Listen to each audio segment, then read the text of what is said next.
Bonjour les amis. Oui, dans ma voiture, je suis toujours en mode un peu dans ma bulle. C'est un espace vraiment de pensée, de réflexion assez important pour moi. Euh, J'avais envie de vous partager un petit peu une expérience que je suis en train de vivre. C'est-à-dire que depuis maintenant, je pense que c'est plus ou moins 2 semaines, un peu moins, je suis dans des énergies de pas me laisser faire, de plus me laisser marcher sur les pieds. Alors, j'étais pas forcément dans une énergie de me laisser faire avant, mais j'étais dans une énergie. Avant, j'étais fort dans du détachement et dans du lâcher prise par rapport à différentes choses, même dans la manière dont les gens pouvaient parfois communiquer avec moi, parce que c'est vrai que voilà, si ça pouvait arriver que on me minimise, des trucs comme ça, et que voilà, je me dis bon, allez, c'est pas très important. Moi, je sais ce que je vaux et j'ai pas besoin d'aller me défendre ou d'aller me positionner plus particulièrement. Alors évidemment, il y a toujours cette question du contexte et des enjeux, hein. C'est pas pareil si c'est ton boss que si c'est ta collègue devant ton boss, que si c'est voilà ton ex ou un truc comme ça. Et donc chaque situation évidemment est différente. Mais c'est vrai que j'ai beaucoup privilégié l'absence de conflit. C'est quelque chose qui a été d'ailleurs assez caractéristique, je dirais, tout au long de ma vie, d'éviter les conflits.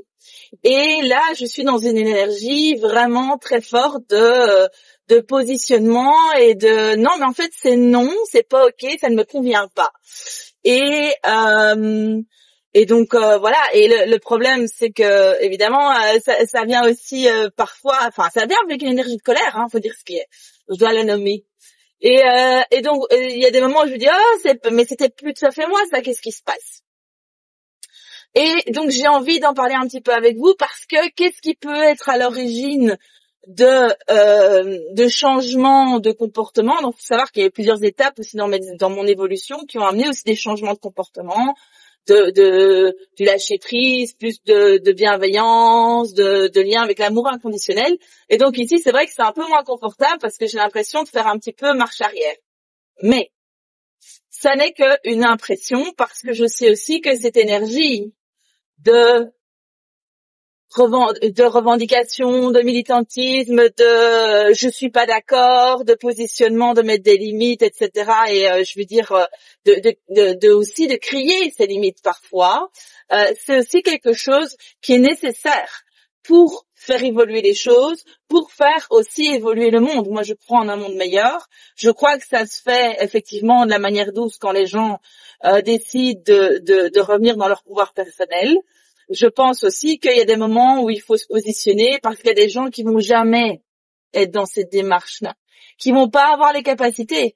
Nouveau, il n'y a pas à leur en vouloir. Enfin, on peut leur en vouloir, mais je vais dire, moi, dans ma perception des choses, je perçois les choses plus en termes de capacité qu'en termes de volonté. C'est-à-dire que je peux pas demander à un enfant de 6 ans de pouvoir se remettre en question au niveau émotionnel comme je pourrais attendre d'un adulte. Donc, ces énergies-là, voilà. Pourquoi est-ce qu'elles sont là? De un, ok, c'est pas confortable, machin. Qu'est-ce qu'elles m'apportent de positif, nourrissant, bienveillant avec mon plan de conscience qui est celui d'ici maintenant, de Stéphanie sur Terre. Hein, donc il y a plein de choses auxquelles j'ai pas accès et que je saurais peut-être a posteriori, mais tiens, ça m'a apporté ça et ça et ça aussi.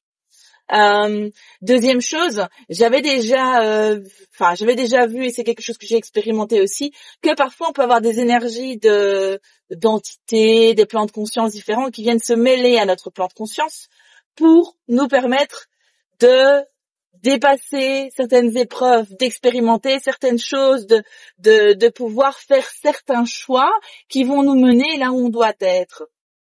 C'est pas forcément confortable, mais en fait, si on comprend ça, si on comprend que c'est comme quelqu'un sur Terre qui à un moment donné vient dire allez hop on y va maintenant, je te prends par la main, je te prends sur mes épaules, on est parti, il faut que tu fasses ça.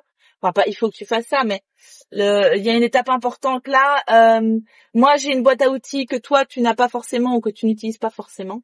et donc je veux pouvoir te la prêter, quoi, de pouvoir t'en faire bénéficier.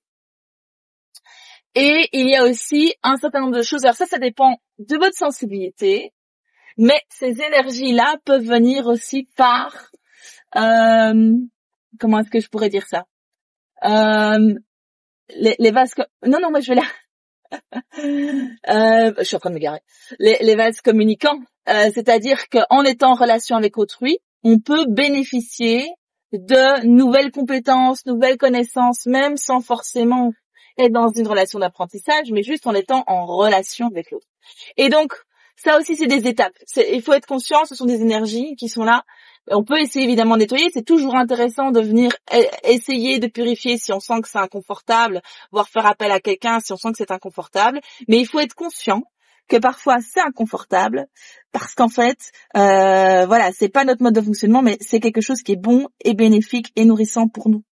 Et donc, il y a cette notion de pouvoir embrasser ce qu'on expérimente, pouvoir vivre l'expérience à 200%, lâcher prise, accepter, être bienveillant vers soi, et aussi, ben voilà, modérer s'il y a à modérer. Hein. Moi, j'essaie de faire attention dans ce que je fais et dans ce que je dis.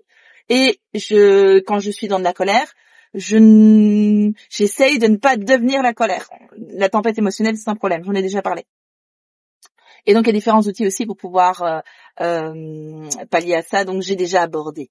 Mais donc voilà, surtout c'était juste pour relativiser.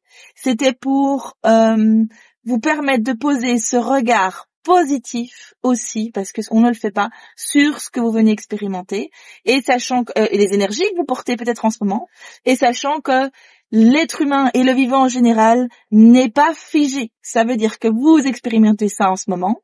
Moi, j'expérimente ça en ce moment. Ça n'est pas ce que je vais expérimenter tout au long de ma vie.